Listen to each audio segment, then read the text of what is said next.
folks?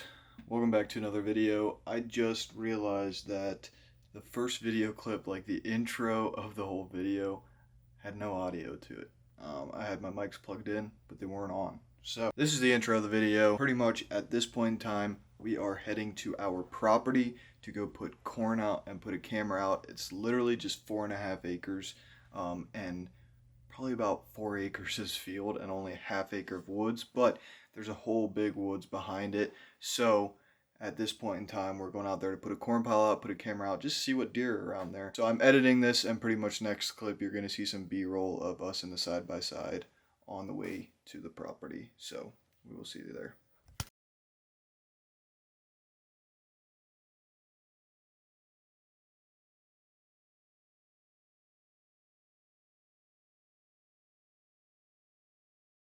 Alright folks, so we're at the property now, and it is a little more overgrown than I thought it was going to be, but we talked about it a little bit. The plan, so right here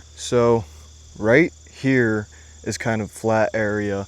Up there's the woods, and then back here is the rest of the property. So the plan is to clear all this out right here, turn this into a food plot.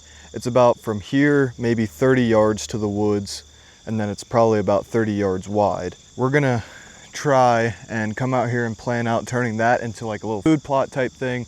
We're at least gonna cut it down so we have this area back here.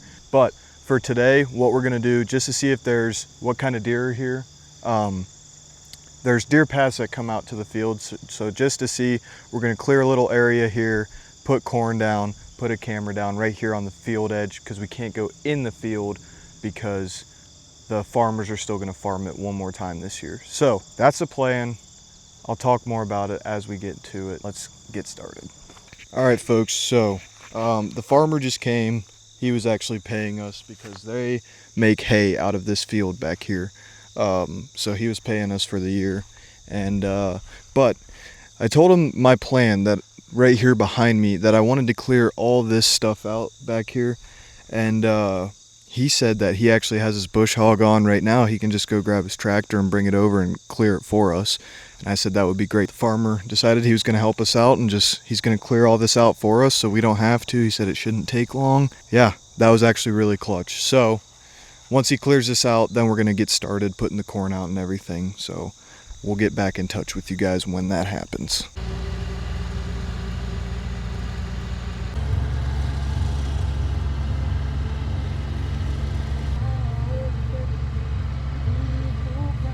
All right, folks, so as you can see right behind me, he just cleared everything out in like 5 minutes for us. Anyways, so now what we're gonna do is back in that little corner right there, since we have access closer to the woods, we're probably gonna put a stand up in one of those trees because the deer are gonna come down from up there. Back in that little corner right there, we're gonna clear a little spot, put some corn out, we're gonna put the camera down, and we'll be ready to rock. So that went a lot faster than us doing it, but seems like there's a little hole right there as well. There's a little hole back there that runs out to the creek too. So eventually, if we wanted to, we could put a little watering hole right there.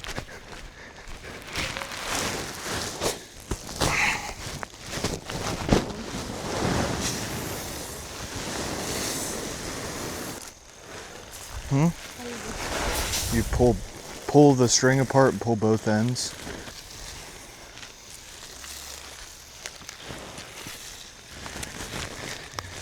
All right, folks, so we got a pretty big corn pile here. I wish we wouldn't have did it so wide, but we put three 50-pound bags of corn out, which should last quite a while, but this is the only stick we had at home for the camera. So what I'm gonna do is put this in the ground, and I'm gonna go try and find a bigger stick, tie around it.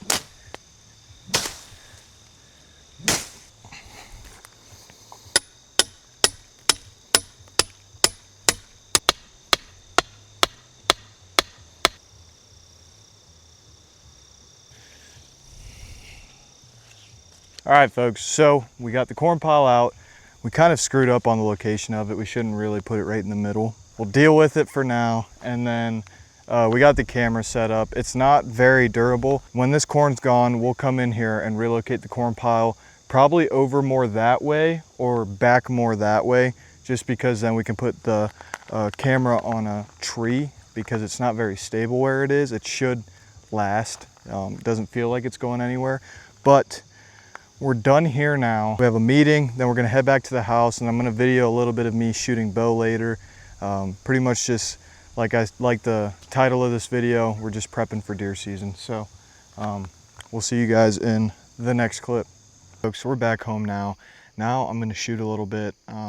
I just recently started shooting probably about 2 or 3 days ago. I really slack on like practicing before season, but this year I want to change that.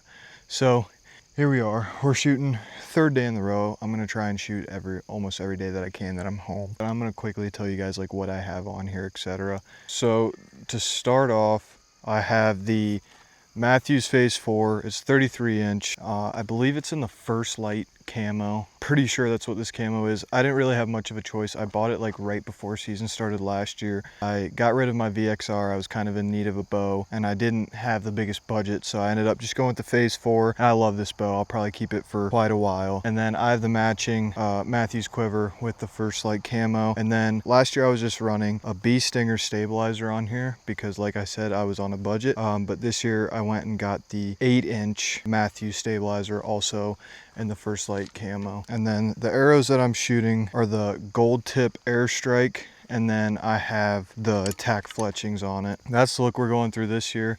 And then as far as broadheads, what I'm rocking this year, I've rocked it the last 3 years. I'm going Mega Meats 100 grain. The rest I'm pretty sure I got on the budget rack, but it works great. I like it. And then as far as the sight, it is a B3 exact sight. So it's a 2-pin, and I like that too. So that's what I've been shooting, and I'll probably stick with it for a while. As far as strings go, there's all black. Probably gonna stick with those as well for probably the next year or two until I get new ones. But without further ado, that's just kind of a quick rundown of my bow. I love this bow. I'll probably keep it for at least another 2 years, if not longer, unless, you know, I'm made of money at some point. I'll probably go get myself a new bow. Let's shoot a few arrows and see how we do.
Well, I had one outside of that grouping. This one, I think I just rushed it a little bit, but other than that, it's not a bad group. At 40, now we're gonna shoot one at 20, and these will be our last 5. We're gonna shoot at 20, and then we're gonna be done after this, so let's shoot one more round. Another not bad group. Wish it could be a little bit closer together, but I've also shot about 7 rounds of 5 arrows, so pretty sure one of my arrows hit the other's fletching. Oh, it actually skimmed across, rubbed the paint off. At least it's still good. But like I said, that's going to be my last round. So I will see you guys back over when I put all my stuff away. I'm going to hit the little outro. So I'll see you guys over there. All right, folks, so that is going to close out the video for the day. We had a pretty productive day. In the future to come, like I said, we're gonna do a full tour of everything I'm using this year, all my gear. And then we have some other properties that I will be hunting this year that we're gonna go out and take a look at and maybe put a few setups at. With all that being said, I hope you guys enjoyed this video. I am going to try and post a lot more. I've been wanting to do this for a while, but I just really haven't had any ideas to do it, and now deer season's here, so we're gonna take advantage of that. We're gonna video pretty much every hunt this year. We have my friends, we're gonna video their hunts. We've got some super awesome deer we're chasing after and that we're getting pictures of. So with all that being said, hope you guys enjoyed. Make sure to like and subscribe, and I will see you guys in the next one.